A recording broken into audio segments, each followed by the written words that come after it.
গেল এক বছরের বেশি সময় ধরে জামাতের ইতিহাসে অনেক নজিরবিহীন ঘটনা ঘটছে। এর সবই যে ইতিবাচক তেমনটা নয়। আমরা যেটা দেখছি যে জামাত এক ধরনের পরিবর্তনের মধ্য দিয়ে যাচ্ছে এবং তারা তাদের আগের সিলসিলা থেকে বের হয়ে এসে নানামুখী কার্যক্রম নিচ্ছে। জামাত এরই মধ্যে ৩০০ আসনে তাদের প্রার্থী তালিকা ঘোষণা করেছে। এটা কোনো চূড়ান্ত তালিকা নয় এবং কেন্দ্রীয়ভাবেও আসলে সেভাবে ঘোষণা হয়নি। আঞ্চলিকভাবে আসলে এই প্রার্থী তালিকাটা ঘোষণা হয়েছে এবং প্রার্থীরা এক বছর ধরে তাদের নির্বাচনী কার্যক্রম পরিচালনা করছেন। কিন্তু অন্তত দুটি আসনে যেটা খুবই ব্যতিক্রমী ঘটনা ঘটেছে, একটি কুমিল্লা আর একটি ময়মনসিংহে, সেখানে এক ধরনের বিদ্রোহ দেখা দিয়েছে দলের মধ্যে এবং দলের একটি অংশ দল ঘোষিত প্রার্থীর বিরুদ্ধে অবস্থান নিয়েছে।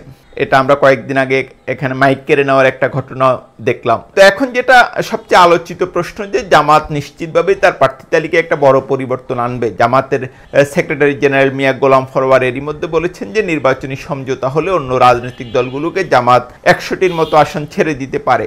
এছাড়াও আরেকটা যেটা হচ্ছে যে জামাত অনেক লিবারেল মানুষকে বা যারা ওইভাবে জামাতের রাজনীতিতে যুক্ত নন এমন বেশ কিছু ব্যক্তিকে এরই মধ্যে প্রার্থী তালিকা অন্তর্ভুক্ত করেছে এবং আরও ব্যক্তিকে এটাতে অন্তর্ভুক্ত করার চেষ্টা করছে। সেক্ষেত্রেও আসলে প্রার্থী তালিকায় একটা বড় পরিবর্তন হবে। এখন এই প্রার্থীরা আবার যাদের নাম ঘোষিত হয়েছে তারা এক বছর কিংবা এর কাছাকাছি সময় ধরে নির্বাচনী কার্যক্রম পরিচালনা করছে।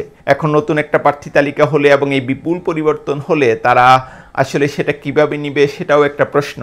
তবে জামাতের আভ্যন্তরীণ সূত্রগুলি বলছে যে এসব ক্ষেত্রে তেমন কোনো সংকট হওয়ার কোনো সম্ভাবনা বা শঙ্কা নেই। দু একটা আসনে হয়তো সংকট হতে পারে, কিন্তু বড় আকারে বা অন্য রাজনৈতিক দলগুলোতে যেমনটা হয় এমন কোনো কিছু এখানে ঘটবে না। কিন্তু আমরা যেটা দেখছি যে জামাত আসলে এক ধরনের পরীক্ষা নিরীক্ষার মধ্যে যাচ্ছে এবং এই পরীক্ষার রেজাল্ট কি হয় সেটা দেখার জন্য আমাদের আরো কয়েক মাস অপেক্ষা করতে হবে।